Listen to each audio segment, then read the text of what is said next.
Bom dia a todos, caros colegas embargadores, embargador Vivaldo, doutor Eduardo, doutora Érica Paiva, que agora também compõe a nossa corte, caros funcionários, doutor Rossano Dário, representante do Ministério Público, advogados, servidores presentes. Havendo num legal, invocando a proteção de Deus, declaro aberta a sessão de hoje da nossa terceira Câmara, hoje 28 de fevereiro de 2025, para julgamento dos processos que estão sujeitos à sustentação oral.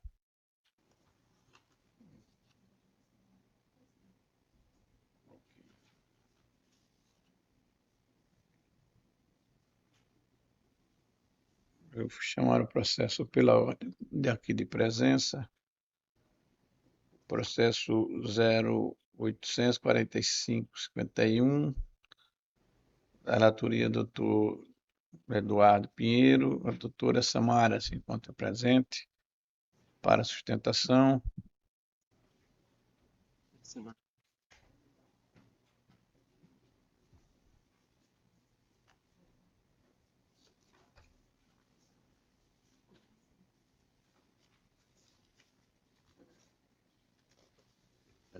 Qual é o número da pauta? É o 4 da pauta. Ok, obrigado. Fala pela apelante, não é isso, doutora Samara?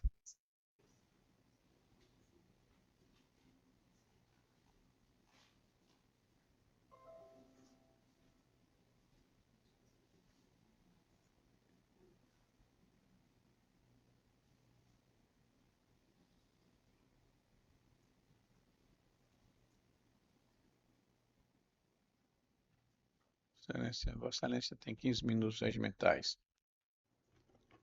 Excelentíssimo senhor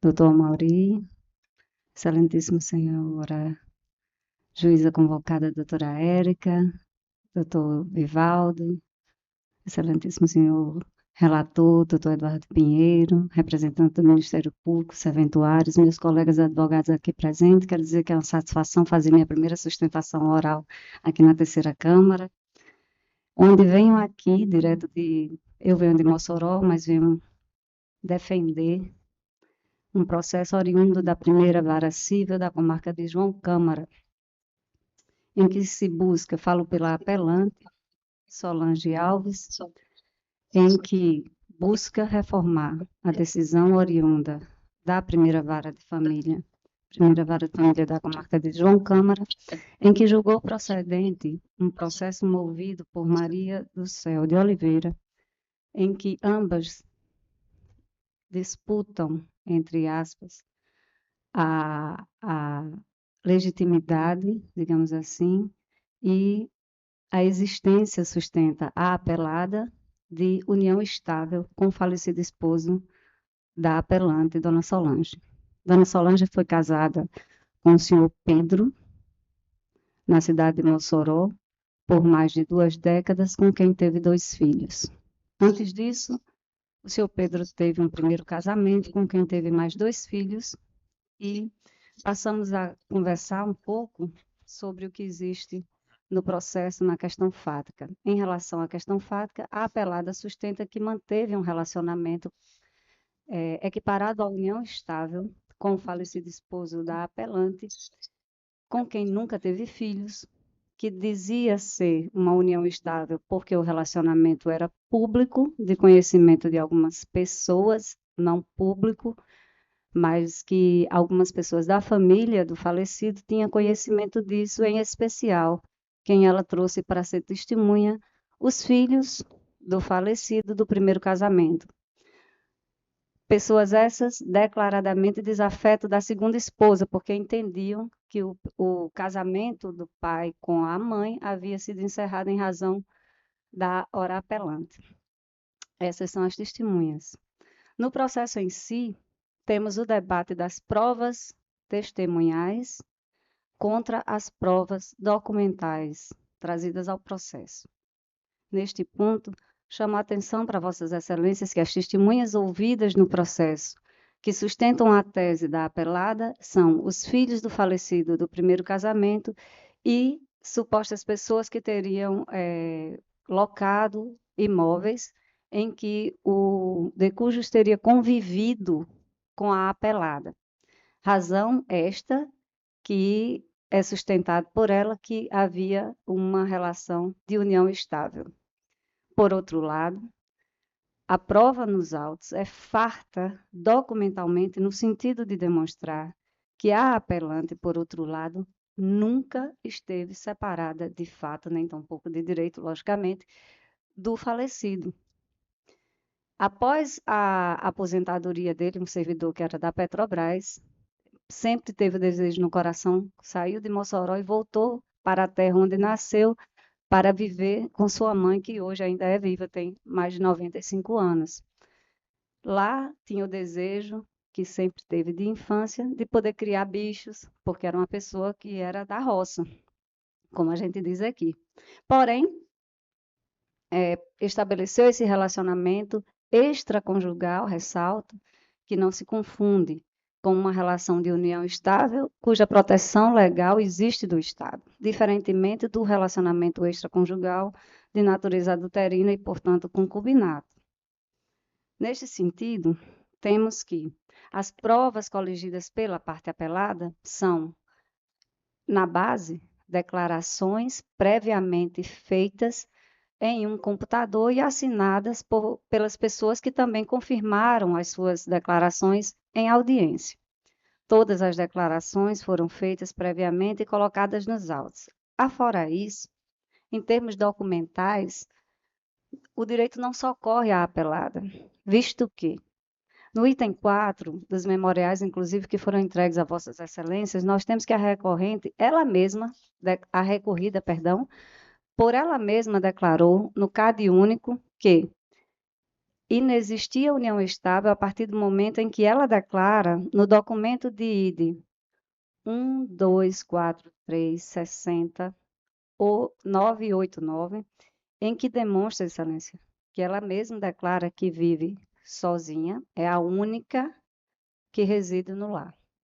O fato de haver um contrato de locação em nome do falecido, data máxima vênia, com todas as diferenças de entendimentos que possam ocorrer, não faz da relação de concubinato transformada em uma relação de união estável. De modo que, diferentemente das declarações feitas em audiência, a parte apelante, minha cliente, trouxe vários documentos atuais ao processo em que demonstra, inclusive, o falecido, salvo engano, veio a óbito em fevereiro de 2019 e, na declaração de imposto de renda do ano anterior, declara sua esposa e seus filhos como dependentes. Na Petros, esposa e seus filhos como dependentes. No plano de saúde, a esposa e seus filhos como dependentes. E o falecido, na questão fática, o mais importante que chama a atenção e salta aos olhos para demonstrar que nunca existiu separação de fato do casal, é que ele passava uma semana, 2 semanas no interior de João Câmara, numa localidade chamada de Pato Branco, e vinha para Mossoró, onde passava mais 10 dias com a família e retornava. O motivo pelo qual a esposa não foi com ele na época em que se aposentou era porque a filha menor, em idade escolar, fazia faculdade e na comunidade não há universidade, não havia nenhuma faculdade. Então, a opção seria ou a filha vir e a esposa virem morar em Natal, ou manter-se em Mossoró, onde já estavam estabelecidas, já havia uma rotina. E os planos da família eram, a partir da conclusão da faculdade, a família se reunir novamente na cidade de Poço Branco. De modo, Excelência, que tem-se nos autos farta documentação no sentido de demonstrar que o relacionamento havido entre o falecido e a apelada não pode, não deve e não era equiparado a uma relação de união estável cujo amparo legal há. Por outro lado, peço vênias a Vossas Excelências para dizer que esse tema também já foi tratado pelo STF no sentido do tema 526, que fala sobre a possibilidade de concubinato de longa duração, ainda que seja confirmada a longa duração, de haver ou não a proteção estatal. E para isso eu leio que se trata de um recurso extraordinário em que se discute, à luz dos artigos 201, inciso 5 e 226, parágrafo 3º da Constituição Federal, sobre a possibilidade ou não de reconhecimento de direitos previdenciários, direito à pensão por morte e seus consecutares, à pessoa que manteve durante longo período e com aparência familiar união com outra pessoa casada. O falecido era casado, de fato e de direito, com a apelante, a senhora Solange. A decisão do STF quanto ao tema é incompatível com a legislação e com a Constituição Federal o reconhecimento de direitos previdenciários, em especial pensão por morte, à pessoa que manteve durante longo período e com aparência familiar união com outra casada, porquanto o concubinato não se equipara para fins de proteção estatal às uniões afetivas resultantes do casamento e da união estável. Portanto, Excelência, o que se busca aqui são novas luzes dessa Corte, no sentido de reformar a decisão de primeiro grau para, diferentemente do que aconteceu no primeiro grau, não se incorra em um erro em equiparar, reconhecer ou tampouco confundir uma relação extraconjugal, ainda que duradoura, com união estável. Nesse sentido, chamo mais uma vez a atenção de Vossa Excelência para afirmar que a Lei Civil Brasileira prevê expressamente no artigo 1723 que a união estável não se constituirá quando alguma das partes for casada, o que encontra aplicação conjunta com o artigo 1521, inciso 6º, também do Código Civil.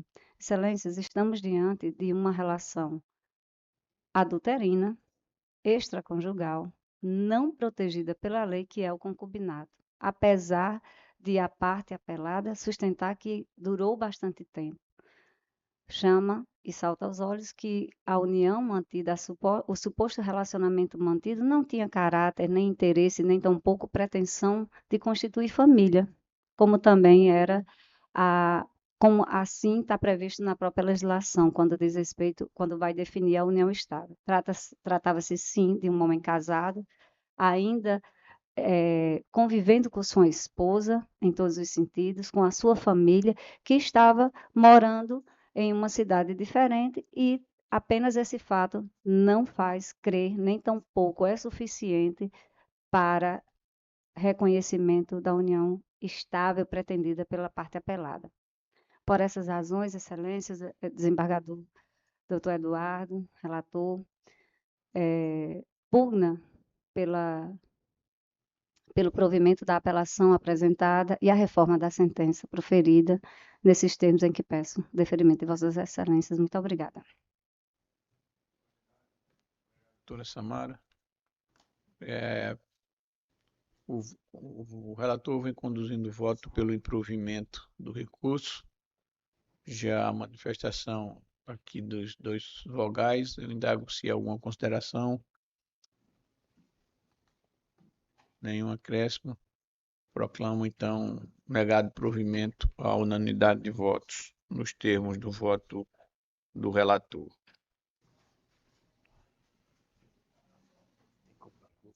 Okay. Na sequência, eu chamo o processo número 3 da nossa pauta, também da relatoria do doutor Eduardo. Doutora Fernanda se encontra presente. Apelação 081-4981. Mesa, doutor Eduardo. Esse é a Unimed. Ok, eu estou impedido. Passo, portanto, a presidência ao desembargador Vivaldo. É o número 3, desembargador. Vossa Excelência, assumo com muita honra a presidência. Doutora Fernanda está inscrita para falar pela Unimed, é isso? Isso. E a Unimed é parte agravada, neste Parte caso. agravada. Deixa eu ver aqui o voto do Então, relator. no provimento. Deixa eu É, ver.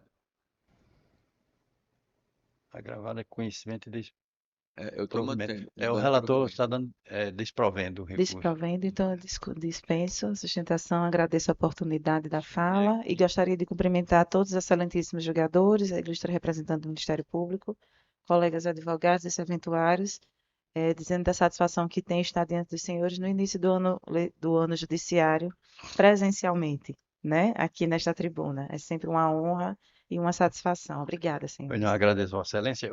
Já manifestaram os votos aqui do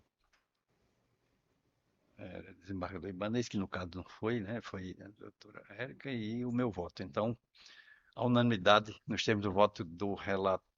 Devolvo a presidência ao desembargador Amauri. Muito obrigado, desembargador Evaldo. O seguinte também, doutora Fernanda, é Unimed também, esse é o 12, né? E o número 2, doutor Bruno também. Número 12, estão inscritos eu e doutor Bruno. Eu Mas ele solicitou que ficasse deixasse ao para o final. final da sessão. Então eu aguardo ele Mas chegar. aguardaremos. Tá bom? Tá, Obrigada, obrigado, excelências. Saber.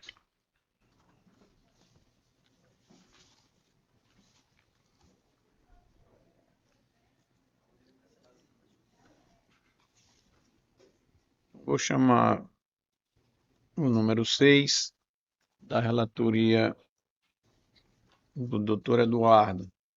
Apelação 080-2480.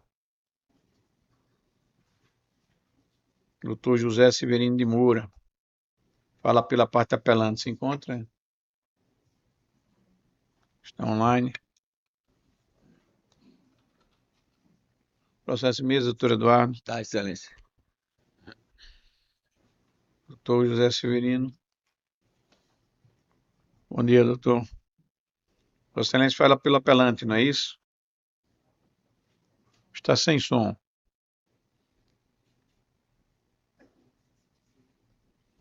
Veja agora. Ok. Sim, satisfeito com o desembargador Mauri Moura, em nome de quem eu saúdo os demais presentes na mesa. O nosso recurso, Doutor, sim, doutor, me permita, aqui o relator vem votando pelo provimento da apelação. Não é isso, doutor Eduardo? pronto, Não há divergência Exato. até agora.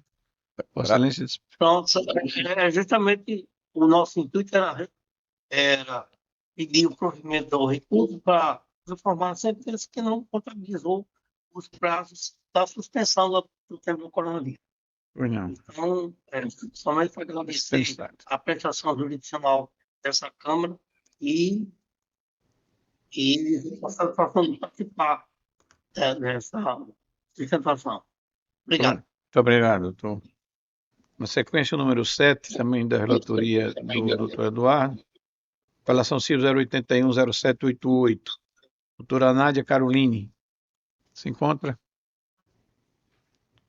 Fala pela parte apelante. O doutor Eduardo vota pelo provimento parcial do recurso. Não há divergência. Proclamado, então, o julgamento. Provido parcialmente o recurso nos termos do voto do relator. O 5, apelação civil 080-0610, doutor Eduardo, relator. Doutor Maurício Nunes Ferreira Costa, presente.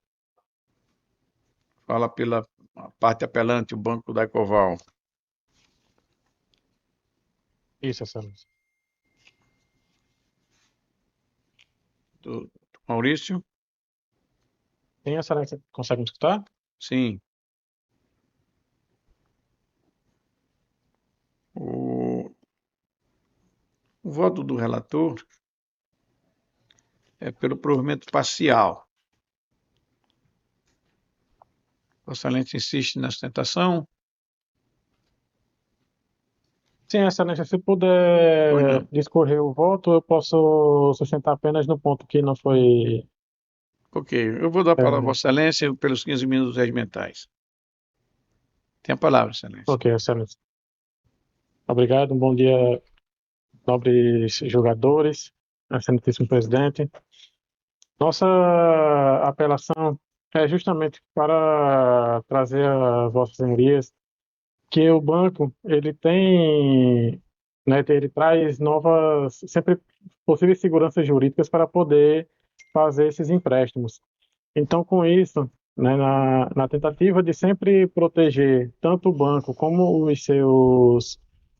seu público, ele traz novas tecnologias para tentar inibir as práticas, né, ilícitas de tentativas de empréstimos. Com isso, nós provamos, através da nossa contestação, que foi feito um pedido do próprio autor, né, por esse empréstimo, onde ele faz a prova dele de fazendo uma selfie, né, através do aplicativo. E aí, com isso, ele assina digitalmente esse processo de empréstimo.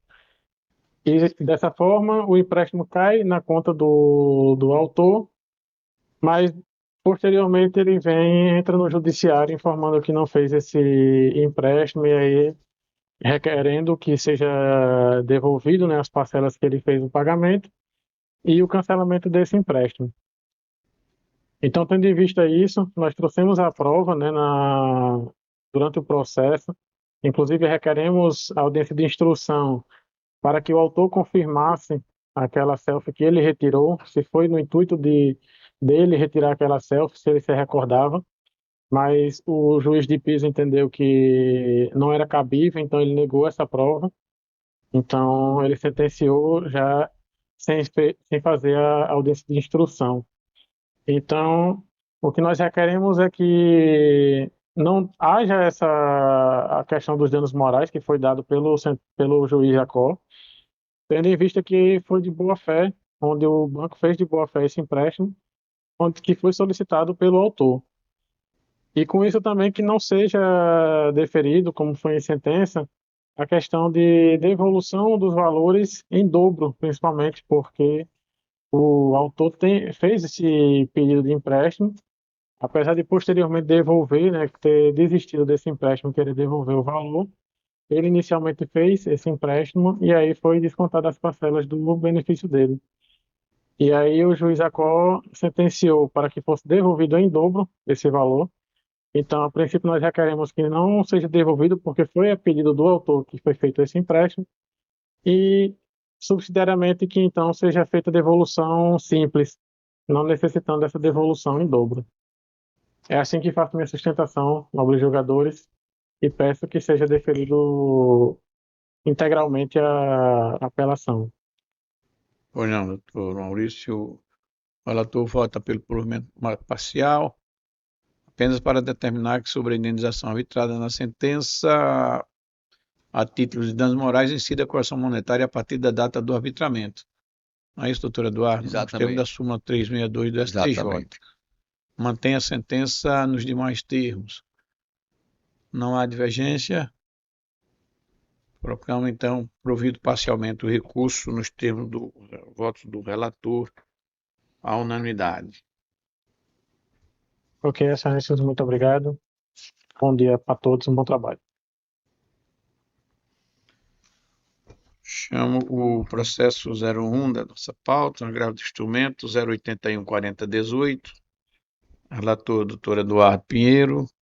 Doutor Cristiano Barros Fernandes da Costa, fala pela agravante. Se encontra? Contra ausente, não se encontra. O voto do relator é pelo conhecimento e desprovimento do agravo. Há alguma divergência? Não há anotação aqui na minha pauta. Proclamo, então, a unanimidade.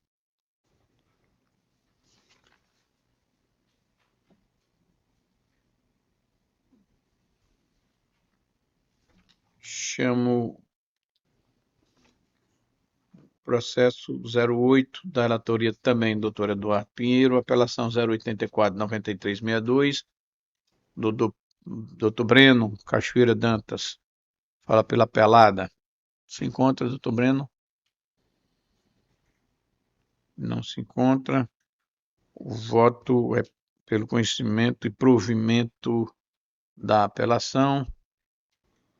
Não há divergência. Proclamo, então, provido o recurso à unanimidade, nos termos do voto do relator. O 10, doutora Neise. Seja bem-vinda, doutora Neise. Apelação civil 080-2913. Doutor Bruno Anes, é isso? Isso. Boa tarde, excelência. Bom dia, doutor. Bom dia, Fala Pedro. pela parte apelante. Dispensado o relatório, o voto já disponibilizado. Doutor Bruno tem a palavra por 15 minutos regimentais. Perfeito. Obrigado, excelência. Bom dia.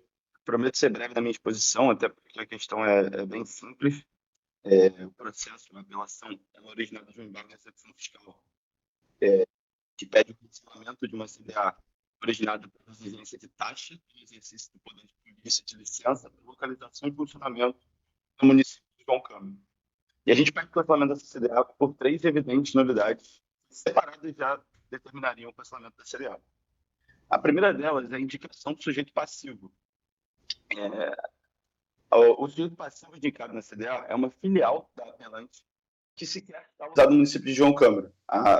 Essa filial está localizada no município do Açu e não tem nenhum estabelecimento no município de João Câmara. A gente sequer sabe por que está sendo cobrada uma taxa de localização e funcionamento de uma filial que não tem nenhuma unidade, nenhum estabelecimento no município de João Câmara. A questão, inclusive, foi reconhecida na própria sentença. O juiz originário reconhece que a filial indicada pelo município na CDA não tem estabelecimento no município de João Câmara. Mas a questão é relevada porque o entendimento utilizado na sentença foi de que a indicação de uma das filiais da matriz não importa, a empresa é um corpo como um todo, pode ser indicada a qualquer uma das filiais, o que, excelência, é evidentemente um entendimento equivocado, porque viola o artigo 142 do CTN, que determina que deve haver a correta indicação do sujeito passivo, até para a gente saber do que a gente está sendo acusado. A gente sequer sabe quais estabelecimentos estariam sendo atuados, sobre quais estabelecimentos estariam requerendo essa taxa, porque, como eu já disse, a filial indicada não tem qualquer estabelecimento no município de João Câmara, então esse por si só já seria suficiente para cancelar essa CDA, que já foi reconhecida na sentença. A segunda novidade, que talvez seja mais grave, a gente não tem como saber qual foi a base de cálculo utilizada pelo município quando da expedição desse CDA, porque a taxa está prevista no artigo 107 do Código Tributário Municipal e não há indicação da base de cálculo na CDA, mas faz referência ao anexo 2º do artigo 107 desse Código Municipal. Ocorre que o anexo 2º tem mais de 20 possíveis bases de cálculo. A gente não tem como saber qual das bases de cálculo foi utilizada. E é importante ressaltar que o município teve 2 oportunidades no processo, tanto na contestação quanto nas contrarrazões de apelação, para trazer qual teria sido a base de cálculo utilizada. Em momento algum ele apenas fez referência à legislação. Ele aduz que não precisaria constar a base de cálculo na CDA, porque a legislação já traria essa base de cálculo. Ocorre que, excelência, se a legislação me traz 20 possíveis bases de cálculo, obviamente o contribuinte não tem que adivinhar qual teria sido a base de cálculo utilizada pelo município. A gente não tem como saber qual foi a base de cálculo utilizada. E pior, mesmo que a gente suponha que vai ser essa posição, que o município não nos dá essa informação, que foi utilizada a questão dos estabelecimentos de transmissão de energia, que seria o mais lógico, o município não nos fornece a metragem considerada, o número de estabelecimentos considerados por essa taxa. Então, eu, como contribuinte, sequer tenho como fazer uma prova real para verificar se, de fato, a metragem utilizada, as bases de cálculo utilizadas estão corretas. Minha apelação sequer tem campo de mérito, porque eu não consigo tratar de mérito de uma situação que eu estou sendo acusado. Eu não posso trazer um mérito se eu não tenho nenhum que eu estou sendo acusado. É uma questão quase pequena. Eu estou sendo acusado. localização e funcionamento de uma filial que não tem estabelecimento no município de João Câmara, utilizando uma base de cálculo que eu não sei qual é. Ele só indica um anexo segundo que tem mais de 20 possíveis bases de cálculo e ele não me fornece o mínimo para eu conseguir fazer o cálculo, para eu conseguir combater, esse cálculo está errado, tem tantos estabelecimentos. Não consigo fazer. E, por fim, Excelência, como se não bastasse essas duas evidentes nulidades, a questão ainda da multa, a erro de capitulação na multa. Porque a multa indicada na CDA, ela se refere não à falta de recolhimento de tributo, como poderia ser o caso, se de fato fosse comprovado que o contribuinte deixou de recolher essa taxa. Não, a multa é por falta ou recuso na exibição de livros fiscais ou embaraço da ação fiscal. Em momento algum restou comprovado.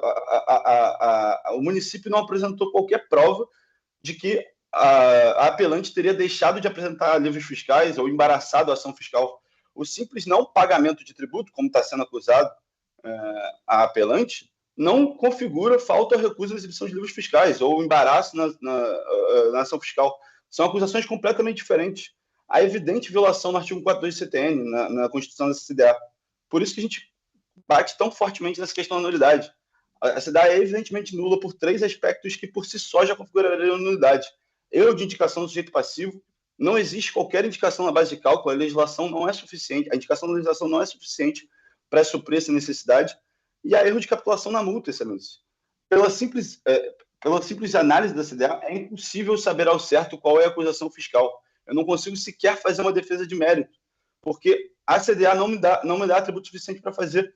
E em 2 oportunidades que o município teve para se manifestar sobre essa questão, ele não deu qualquer indicação de qual teria sido a base de cálculo, da correta indicação do sujeito passivo. Ora, se ele tem essas informações, por que ele não nos fornece? A gente aí sim conseguiria fazer uma defesa de mérito, aí sim a gente conseguiria entender qual seria a autuação. Enfim, Excelências, eu encerro aqui minha exposição, era questão evidentemente nula, e agradeço pela atenção e fico à disposição para eventuais esclarecimentos. Muito obrigado, doutor Bruno. A relatora encaminha um voto no sentido de desprover o recurso. A doutora Érica acompanha. Eu também estou acompanhando. Na verdade, a relatora aplica aqui a espécie o princípio da unicidade patrimonial, considera desnecessária a transcrição da base de cálculo no título executivo, bastando a referência aos dispositivos legais pertinentes. Considera ainda que a ausência de pagamento do tributo caracteriza embaraço à atividade fiscalizatória, daí a legitimidade e legalidade da aplicação da multa. Resumido o voto nesses termos, eu estou acompanhando, proclamo então a unanimidade desprovido o recurso. Obrigado, Excelência. Bom dia a todos. Muito obrigado.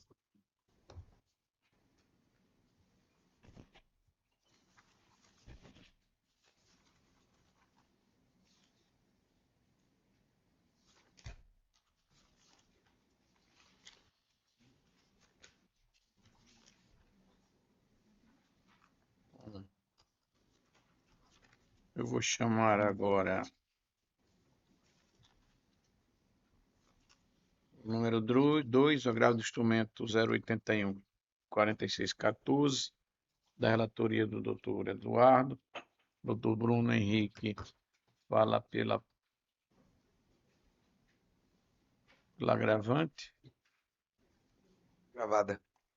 Pela gravada, né?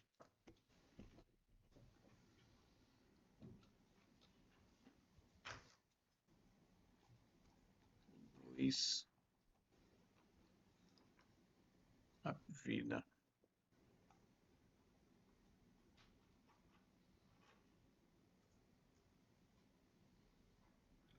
Mesa, doutor Eduardo.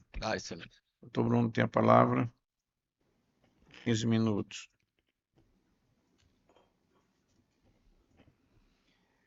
Excelentíssimo senhor desembargador presidente, desembargador Amaury, demais julgadores aqui presentes, ilustre representante do Ministério Público, meus nobres serventuários de justiça, bem como meus colegas advogados, Gostaria de externar aqui a minha felicidade em retornar a este tribunal, a esta Câmara, pois, na minha concepção, a advocacia ela se exerce na plenitude quando a gente consegue, de forma mais direta e objetiva, externar nossos pontos de vista, e a sustentação oral é um momento adequado para tanto.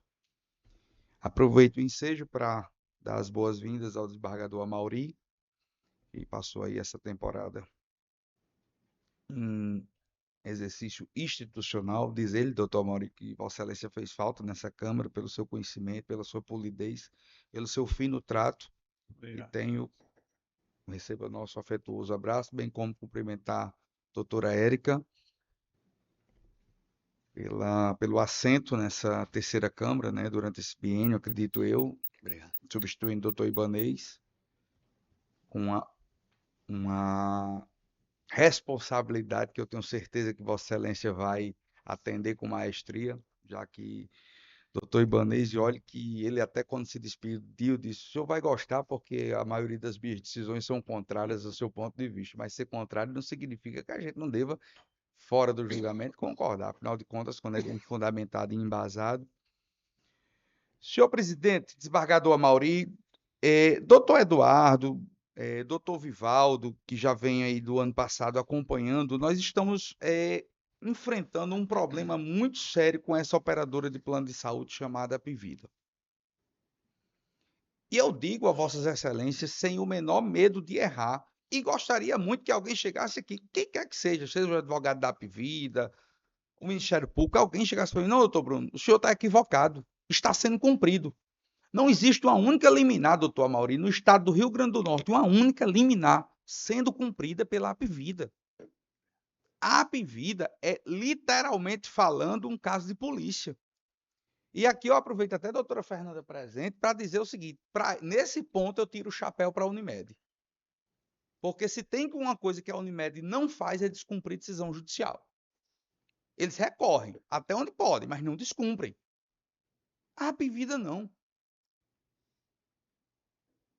Se Vossas Excelências, inclusive eu já fiz esse alerta em outros julgamentos, se Vossas Excelências atentarem o gabinete, doutora Érica, eles entram com consecutivos agravos de instrumento, meramente protelatórios, na maioria das vezes intempestivos, o que faz a máquina do judiciário ser provocada constantemente, apenas tentando burlar o direito de uma criança com autismo.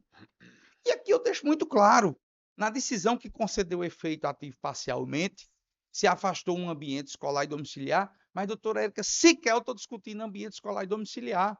O tratamento dessa criança aqui hoje, ele é totalmente em ambiente clínico, seja o ABA, seja fono, seja TO. Então é incontroverso. Agora, até hoje, a Apivida simplesmente não cumpriu a liminar. E aí os juízes ficam dando reiterados prazos, e eu tenho que dizer isso a Vossas Excelências. Um ponto me chamou a atenção, e aí eu tenho que deixar muito claro que isso, para mim, não é um padrão, doutor Amaury. Eu mandei um e-mail para a comarca de Extremóis, ano passado, solicitando a conclusão de um processo, porque a orientação deles é que fosse feito por e-mail. Ano passado, doutor. Eles me responderam com exatos 1 ano e 10 dias depois, dizendo, o seu pedido foi atendido hoje. Como eu disse, isso não é um padrão do judiciário, pelo contrário, a gente sempre tem uma resposta do judiciário de forma adequada. Mas existem pontos, aí o que é que eu quero dizer com isso, com essa demora, citando esse exemplo de Extremóis? É que a gente pega um plano de saúde como o Apivida, que vem tumultuando os processos, botando recurso em cima de recurso, sem cumprir a liminar. Se Vossa Excelência já proferiu o julgamento compulsar os autos, está lá acostado no pedido. Excelência, eu quero bloqueio com medida coercitiva de cumprimento, porque eles não estão cumprindo. Aí o juiz diz, intime a parte Apivida para que dê o cumprimento. A Apivida não se manifesta. O juiz defere o bloqueio, ele entra com um agravo para pedir o bloqueio. Ora, se o juiz já disse a você, olha, Prove, porque aqui, doutor, ninguém quer tratamento fora de rede, ninguém quer absolutamente nada disso, doutora Érica. O que essa criança aqui só quer é que o tratamento seja feito na clínica e na rede credenciada. Agora, se não tem rede credenciada, como a Apivida não tem, o tratamento tem que ser feito fora da rede. Porque isso quem pede não é o advogado, não. Isso quem determina é a resolução 566 da ANS, com custeio integral, que está lá no artigo 10, no artigo 4º, em toda a descrição do tratamento. Nesse sentido, esse agravo de instrumento, pelo que eu pude ler e reler dessas peças da Apivida, é no sentido que o que é que acontece? Eles dizem, essa liminar deve ser revogada porque a Apivida tem rede apta a fornecer o tratamento. Aonde? Quando? Que horas? É só eles dizerem. Porque se o colega da Apivida tivesse aqui presente, eu dizia para ele, vamos fazer um termo aqui, pedir a suspensão do processo, se Vossa Excelência apresentar a rede credenciada, os horários compatíveis da cliente dentro da clínica, eu peço desistência do processo em comum acordo com Vossa Excelência. Vamos fazer isso? Mas eles não vêm. Eles não vêm. Então, o agravo de instrumento deles estão pedindo o efeito suspensivo da liminar que foi concedida no sentido de afastar uma obrigatoriedade, doutor Amauri, que já está batido, porque a obrigatoriedade de tratamento de autismo não tem mal o que discutir. Repito, no caso em tela, porque aqui eu não estou pedindo ambiente escolar, domiciliar, nada disso, é clínico. Tanto é que quando o doutor Eduardo concedeu o efeito ativo parcial, eu nem me insurgi porque não atingiu de forma nenhuma o que eu buscava no processo. Diante disso, o que eu peço a Vossas Excelências nesse processo é a análise minuciosa do que está sendo discutido. Se a peça do Apivida, que é reiteradamente protelatória, ou se existe efetivamente alguma decisão que careça de reforma, porque não carece. Porque o que nós temos para concluir é um tratamento que está sendo negado de forma direta e indireta, direta porque não se fornece, indireta porque a Apivida não fornece um tratamento. E quando a gente entra no judiciário, não cumpre liminar, não faz absolutamente nada. É um trabalho extremamente desgastante lidar com a Apivida, porque, eu repito, infelizmente, essa operadora de plano de saúde se tornou um caso de polícia, mas quem está dizendo não sou eu. Essa semana mesmo estava naquele Instagram do Via Certa. Será que está todo mundo errado e só a Apivida está certa sempre? Um dia desses, eu tenho até que dizer a você, um dia desses não tinham mal o que dizer, eles vieram se insurgir porque eu dei R$300 para pagar uma rifa para uma criança ajudar no tratamento dela. Se eu pudesse, eu advogava de graça para todo mundo, mas infelizmente eu não posso. Eu também tenho um para dar de comer dentro de casa. É porque quando não tem mal o que dizer, tenta desqualificar de toda forma. Mas é isso. Quem advoga com plano de saúde sabe a bancada que leva. Diante do exposto, Excelência, e por tudo que mais consta nos autos, é que eu peço o conhecimento e desprovimento do agravo, porque não existe absolutamente nada que mereça minimamente reforma na decisão do primeiro grau. Pois não. Muito obrigado, doutor Bruno. Doutor Eduardo. Na verdade, Pois não. o que consta daqui é que a responsabilidade do agravante em custear a terapêutica indicada pelo profissional que assiste o agravado não faz obstar a cobertura por conta da ausência de previsão. O que é que tem no final aqui também? Na verdade, aqui eu estou dizendo eu, não ficou proibido de o juiz dizer do tratamento se vai ser domiciliar, ou se o tratamento vai ser na clínica ou não. Tá entendendo? Deixa eu ver aqui a conclusão. Está até sublinhado aqui. Acompanhamento deve ser o recorrente autorizar custear o assistente, acompanhamento auxiliar terapêutico em ambiente domiciliar, mas o resto foi mantido.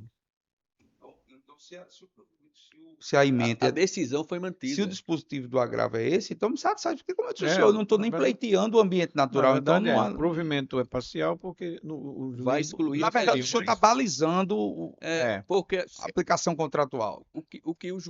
tudo que o médico, tudo que o juiz e o médico prescreveu permanece às 15 horas semanais, psicologia com TCC 2 vezes, ênfase em linguagem com fonoaudióloga 2 vezes por semana, tudo À exceção da permanece. extensão ao ambiente natural. A extensão disso aí, É, não foi retirado nada.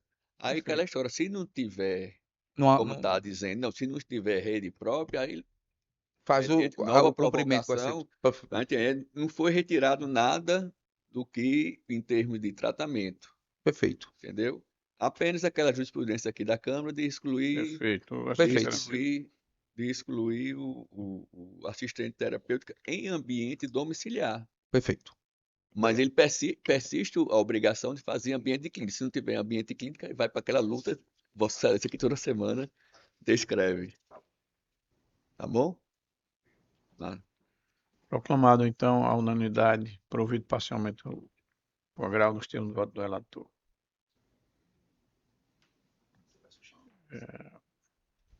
Tem um aqui da doutora Neise, o 11.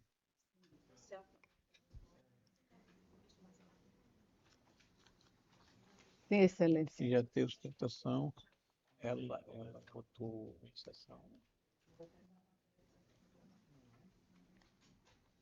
A doutora Marta Daniele pediu vista.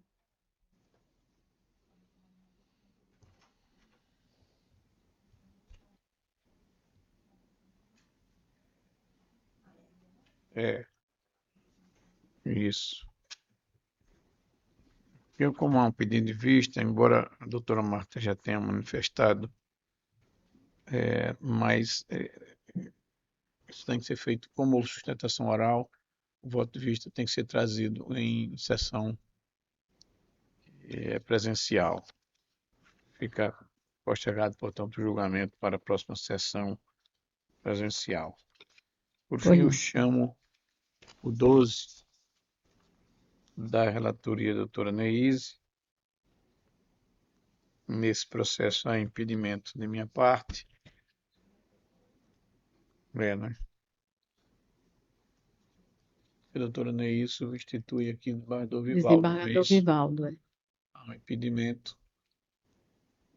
Então, ficaria... Não, doutor... Sim, porque Eduardo...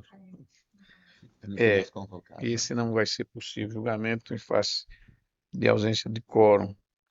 No caso, a doutora Neide substitui o desembargador Vivaldo e há um impedimento meu.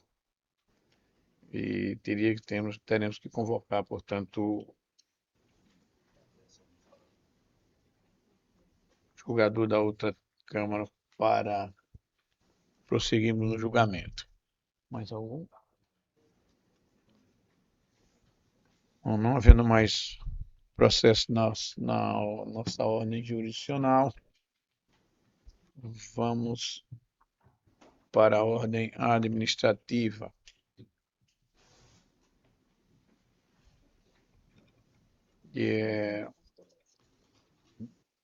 Discussão da pauta da sessão anterior, todos aprovam?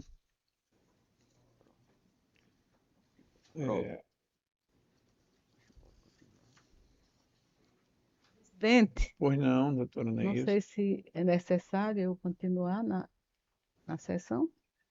Não, a presença de Vossa Excelência é importante, mas eu Obrigada. sei que Vossa Excelência tem outros compromissos, naturalmente, e eu agradeço mais uma vez a colaboração de Vossa Excelência, a presença de Vossa Excelência. Eu também quero só dar bom dia a todos.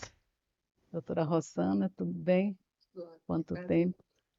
E é sempre uma satisfação poder compor aqui esta Câmara. Tá? Pois, muito obrigada, Excelência. Nós que agradecemos, doutora. Isso. Bom, na verdade, estou voltando agora com muita honra, logicamente, com muita alegria a esta corte. Eu não sei se foi feita já a eleição para a presidência. Ainda não, né? Poderemos fazê-la agora no final da sessão. Mas para mim é uma alegria poder retornar depois desse período afastado. Esteve à frente da corredoria. Eu tenho nós aqui sempre temos convivido muito bem, a exemplo, naturalmente, na nossa corte, no pleno, nas câmaras, mas eu tenho um peculiar apreço pela terceira Câmara, até mesmo porque foi ainda na nossa gestão, lá atrás, que criamos a terceira Câmara e desde então, quando saí da presidência, passei a integrá-la e hoje ainda o faço com muita dedicação e naturalmente aprendendo sempre com todos os colegas e com os jovens juízes que vêm sempre convocados para integrar a nossa corte. E agora tenho certeza, com a saída do doutor Eduardo, né, que me substituiu e o fez com muita competência e dedicação. Já registrei isso no pleno tribunal e o faço agora. Registro o meu agradecimento particular pela dedicação e o zelo e responsabilidade que o doutor Eduardo tem se comportado e se comportou em substituição no meu gabinete. E agora os votos de boas-vindas, doutora Érica, que substitui, convocada para substituir o desembargador Ibanez Monteiro. Tenho certeza que Sua Excelência saberá muito bem, exemplo do que faz no primeiro grau, e aqui isso é apenas a continuidade do primeiro grau, apenas em ambiente colegiado. Mas Vossa Excelência, que já participou do colegiado no TRE, e ali se destacou pelo seu conhecimento, pela sua postura, por sua dedicação, certamente o fará também aqui. Estamos todos dispostos a trabalharmos conjuntamente, ainda que com algumas divergências naturais, e aqui estamos exatamente para isso, para debater e do debate apurar o melhor julgamento possível, a melhor solução possível no sentido de se aplicar o melhor direito. Essa é a nossa tarefa. Seja bem-vinda e eu faço em nome pessoal, em nome da Corte, o voto, portanto, da presidência. Senhor presidente, Pois não. permita dizer da honra de participar da composição da Corte pela primeira vez.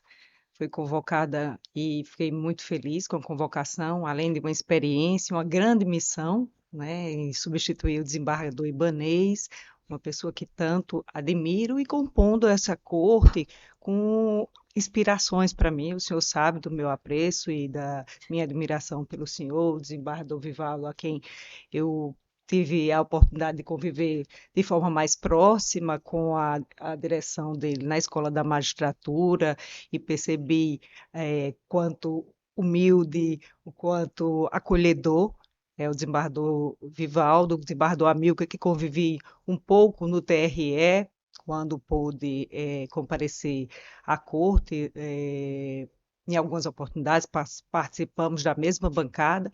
Então, eu estou muito honrada em participar desta Câmara. Queria registrar também, desde logo, os parabéns ao doutor Eduardo Pinheiro pela posse hoje no TRE, substituindo a doutora Tiziana Delgado. A Corte vai crescer muito com a sua participação e disso eu tiro por espelho o que o senhor fez no trabalho aqui em substituição do desembargador Amaury.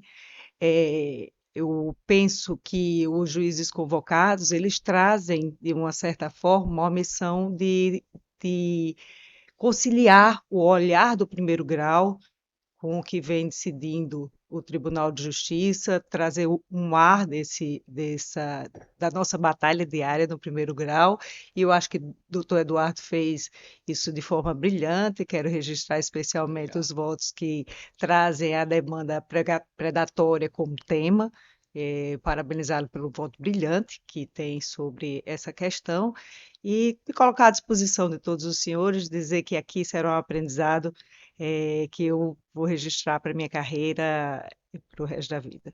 Muito obrigada. Muito obrigado, doutora Érica. Proponho também a moção de congratulações aos senhores desembargadores Adé Silvino, Cláudio Santos, Cornélio Alves e Cristóvão Praxedes, pela passagem de seus natalícios, respectivamente nos dias 8, 13, 16 e 31, agora de janeiro. Todos de acordo? E ainda a moção de congratulação à senhora Josélia Lima de Souza, esposa do desembargador Adesso, também do senhor Gildo Geraldo Costa de Azevedo, esposo da desembargadora Lourdes Azevedo, pelos seus aniversários, dia 14 e 19, também de janeiro do corrente ano. Todos de acordo? De acordo. Bom, por parte da presidência, eu diria ainda interina, né, porque não houve eleição, era só o que tínhamos, mas eu vou propor agora que se faça essa votação, se o desembargador Vivaldo for o candidato, eu já estou votando nele para a presidência. Mas vamos oficializar então. Excelência, pelo rodízio e pelo merecimento e homenagem ao seu retorno, o presidente deve ser Vossa Excelência. Todos de Porque acordo? era João Rebouças e, né, então, Sim. de toda forma é Vossa Excelência. Eu voto no seu nome. Doutora Érica, Prazer, eu voto no seu nome. doutor Eduardo, Igualmente, Excelência. ok. Pelo rodízio, eu vou concordar com o desembargador Vivaldo somente pelo rodízio. Merecimento nem tanto. Mas agradeço, portanto, a Vossas Excelências e não há processo administrativo mais. Desembargador Vivaldo, alguma proposição? Excelência, parabenizar Vossa Excelência por essa eleição. É um prazer muito grande passar mais esse tempo aqui sobre a presidência de Vossa Excelência. Já foi feito, a doutora Érica já fez, eu ia propor também essa moção de congratulações à doutora Neise, mas faço o registro e agradeço o trabalho, o desempenho da doutora Neise, que me substituiu durante as minhas férias. Dizer da alegria de compartilhar aqui na Câmara com a doutora Érica, né? É um prazer muito grande. Sei que ela fará um trabalho de excelência, como tem feito, não só na sua vara, na própria escola da magistratura. A alegria de ter convivido com o Dr. Eduardo Pinheiro, que substituiu o desembargador Amauri durante esse período, e propor uma moção de congratulações a Vossa Excelência, desembargador Amauri, pelo seu aniversário que ocorreu no dia 21 de janeiro, próximo passado. Queria passar a presidência, não sei nem. Presidente, Vossa Excelência. Então, assumo a presidência com muita honra e faço essa proposição a moção de congratulações ao desembargador Amauri pelo seu aniversário, dia 21. Todos de acordo? De acordo. Então, aprovada a unanimidade, devolvo a presidência a Vossa Excelência. Era só, Excelência. Muito obrigado, desembargador Vivaldo. Agradeço aos colegas pela moção. Doutor Eduardo, alguma proposição? Não, Excelência, somente agradecer. Recebi agora, antes da sessão, um ofício muito emocionante, né? Gratificante, o reconhecimento do Pleno pela minha atuação perante o vosso gabinete, tá certo? E meus sinceros agradecimentos. E dizer também, como Vossa Excelência, eu tenho uma predileção e uma convivência muito boa e harmoniosa com a terceira Câmara. Quando o desembargador Rebouças foi ser presidente, eu passei 2 anos lá. Eu já tive muitas substituições com o desembargador Vivaldo e agora, recentemente, com Vossa Excelência. Então, eu fechei. Faltou o desembargador amigo, né? Mas a maioria, quem pode conseguir, né? A unanimidade. Mas foi ótimo. Eu me sinto muito à vontade aqui quando estou aqui na terceira Câmara, certo? E agradecer por tudo. E no que precisar ainda de minha participação em algum processo, por acaso ficar ainda, né? Perfeito. Qualquer motivo, pode me convocar que eu venho. Bem, muito Tá bom? obrigado, doutor Eduardo. Doutora Érica? Eu já registrei a Sim. minha homenagem ao doutor Eduardo e apenas reiterar o que eu já falei sobre a minha honra de trabalhar nessa Câmara. E parabenizar e dar boas-vindas à doutora Érica. Eu sou ruim naquele dia, né, Nelson? Eu sempre sou ruim eu sempre esqueço alguma coisa para falar. Eu sou ruim de discurso, não, eu sou péssimo. Por isso que eu evito fazer. Pois não, Eu doutor sempre... Eduardo. Está bom. Então. Bom, nada mais. Doutor Rossana aqui. Bom, nada mais havendo, declaro encerrada a nossa sessão, agradecendo a presença de todos, reiterando um bom dia aos colegas, servidores, e uma boa semana. Declaro encerrada a sessão.